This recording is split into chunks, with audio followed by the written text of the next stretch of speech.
మెడలో తాళ్ళంటే 3 ముళ్ళే, అదే సాంప్రదాయం. నా మెళ్ళో 3 ముళ్ళు ఉంటేనే నువ్వు నన్ను భార్యగా స్వీకరిస్తాను అంటే 16 రోజుల పండగ నాడు నువ్వు నా మెళ్ళో 3 ముళ్ళు వెయ్యాలి.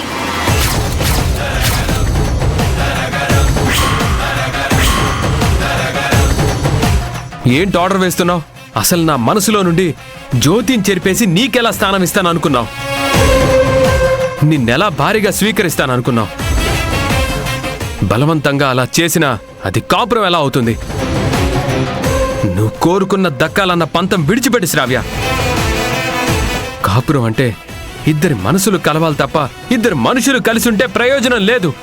నాకు అవన్నీ కాదు రాజీవ్. 16 రోజుల పండగ నాడు నీ చేత 3 ముళ్ళు వేయిస్తానని అత్తయ్య నాకు మాటిచ్చారు. అది జరగాలి.